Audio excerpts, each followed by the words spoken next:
कानी बहू। किशोरी लाल जी के बेटे राघव की शादी की बात जगह जगह चल रही थी, लेकिन किशोरी लाल जी को कोई लड़की पसंद ही नहीं आती थी। और उसकी एक ही वजह थी, किशोरी लाल जी का लालची होना। उनको लड़की वालों से मोटा दहेज चाहिए था और इसी चक्कर में एक दिन वो एक बहुत पैसे वाले के घर अपने बेटे का रिश्ता लेकर पहुंचे। उस आदमी का नाम था ओम प्रकाश। देखे किशोरी लाल जी, मेरी एक ही बेटी है और मेरी सारी संपत्ति जायदाद सब कुछ मेरी बेटी नैना का ही है। पापा, नाम से लगता है बहुत खूबसूरत होगी। कितना अच्छा नाम है ना, नैना। ओ, वैसे बात तो सही है आपकी।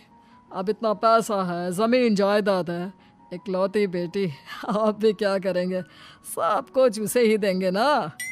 बिल्कुल ठीक पहचाना आपने। बस बेटी की शादी और सारी जायदाद उसके नाम। पापा, बिना देखे हाँ कर दीजिए ना। इतना अच्छा रिश्ता फिर कहाँ मिलेगा? माला माल हो जाएंगे हम। मैं अपनी बेटी को बुलाता हूँ।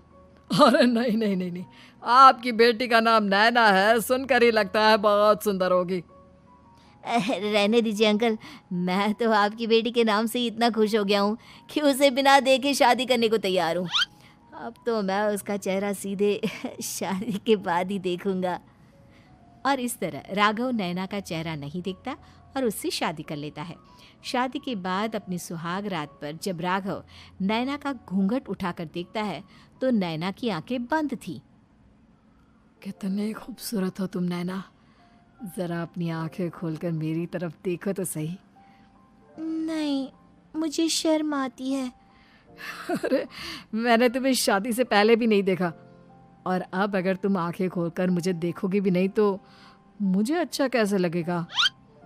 इससे पहले कि नैना अपनी आंखें खोलकर राघव की तरफ देखती, अचानक से लाइट चली गई और राघव नैना को पूरी तरह से देख भी नहीं पाया। अगली सुबह नैना राघव के लिए नाश्ता बनाकर लेकर आई। अरे ये क्या, आधा पराठा सीका हुआ है और आधा बिल्कुल कच्चा। ये तुमने क्या किया नैना?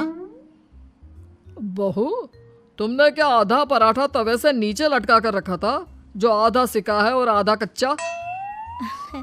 मुझे जितना दिखेगा उतना ही तो सीखूंगी ना पापा जी। जहाँ जहाँ मुझे नजर आ रहा था वहाँ मैंने सीख लिया, और जहाँ जहाँ नहीं दिखा वहाँ कच्चा रह गया होगा। इसका क्या मतलब है? ये कैसा मजाक कर रही है तुम? अरे बहू, तुमने इतना लंबा घूंघट क्यों लगाया हुआ है? देखो, हमारे घर में बहुओं को बेटी की तरह रखा जाता है, और फिर तुम तो इतना सारा माल लेकर आई हो। देखो, ये घूंघट डालकर रखने की कोई ज़रूरत नहीं है। हाँ नैना, पापा जी ठीक कह रहे हैं, तुम तो आराम से रहो, अपना ही घर समझो। नैना अचानक से अपना घूंघट उठा लेती है।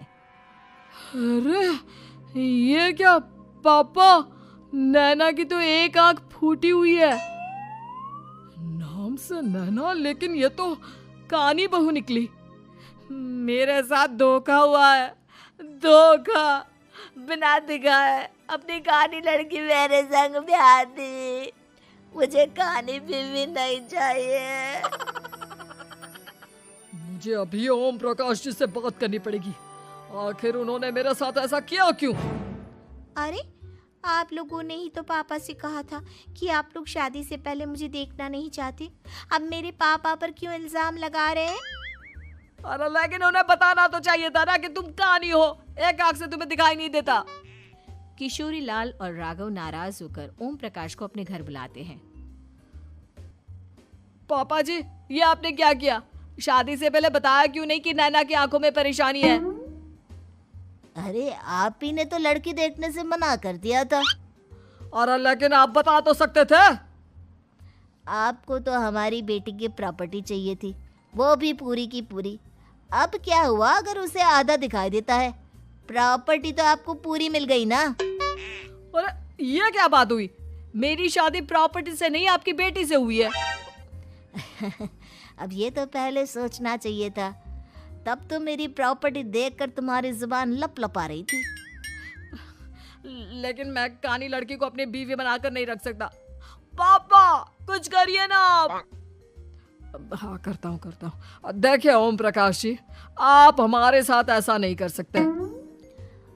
और तुम देखो, अगर तुमने मेरी बेटी से शादी तोड़ी ना, तो जो भी प्रॉपर्टी मैंने तुम्हें दी है वो तो पूरी की पूरी वापस ले ही लूँगा, और आधी प्रॉपर्टी तुम्हारी भी लूँगा। अरे मेरी आधी प्रॉपर्टी भला क्यों लेंगे आप? इसलिए क्योंकि मेरी बेटी को आधा नजर आता है और उसकी नज़र अभी तक तुम्हारी आधी जायदाद पर ही पड़ी है। अब तुम उसे घर से निकालोगे तो कुछ तो लेकर जाएगी ना। और अगर हम आपकी बेटी को अपने घर की बहू बना कर रखे तो? तो तुम्हारी पूरी प्रॉपर्टी तुम्हारी ही रहेगी, और जो मैंने तुम्हें दिया है ना, उसमें से बस मैं आधा लेकर जाऊंगा। अरे लेकिन अब आप अपनी दी हुई प्रॉपर्टी में से आधी वापस क्यों लेकर जाएंगे? अगर मैं आपकी बेटी को अपनी पत्नी बनाकर रखने को तैयार हूं तो? इसलिए ताकि भविष्य में अगर तुम मेरी बेटी को धोखा दो तो उसके पास कुछ तो रहे जो पति का हो। वैसे मेरे पास तो बहुत कुछ है, लेकिन अपने पति की कोई निशानी तो उसके पास होनी चाहिए ना। अब अगर तुमने मेरी बेटी को कानी कहा तो तुम्हें प्रॉपर्टी भी कानी ही मिलेगी, पूरी नहीं। जमाए राजा। किशोरी लाल और राघव समझ चुके थे कि वो बुरी तरह फंस चुके हैं और अब उनके पास वहां से निकलने का कोई चारा नहीं है। अब समझ में आया ना, लालच बुरी बला होती है। एक तो तुम्हें प्रॉपर्टी मिली, ऊपर से बीवी मिली, उसमें तुम्हें नखरे भी दिखाने हैं। आए बड़े, चुपचाप बैठो दोनों। कुछ दिनों के बाद नैना राघव की कार लेकर बाजार घूमने निकलती है और जब कार लेकर वापस आती है, ये क्या? एक तरफ से मेरी गाड़ी पूरी खराब हो चुकी है। लगता है तुमने मेरी गाड़ी को किसी दूसरी गाड़ी के साथ एक्सीडेंट किया है। अरे अरे कितना बड़ा नुकसान कर दिया तुमने बहू। वो क्या है ना पापा जी, मुझे एक आंख से दिखाई नहीं दे रहा था, सामने से गाड़ी आ रही थी। मुझे तो सिर्फ आधा ही दिखाई दिया और वो गाड़ी मेरी कार से रगड़ते हुए निकल गई। अब मैं क्या करूं बताओ? आप इसे ठीक कराने के पैसे कौन देगा? तुम्हारे पापा? तुमने मुझसे इस तरह से बात की? अभी रुको। नैना राघव की शिकायत ओम प्रकाश को कर देती है।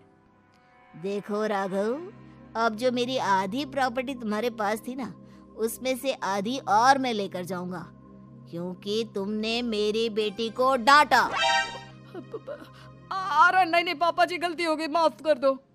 गलती की तो कोई गुंजाइश ही नहीं। अगली बार मेरी बेटी को डांटा तो बची हुई आधी में से आधी और ले जाऊंगा। लालच के चक्कर में हम दोनों ने बहुत बड़ी गलती कर दी बेटा। एक तो तुम्हें कानी बहू मिली और ऊपर से जो माल मिला वो भी काना।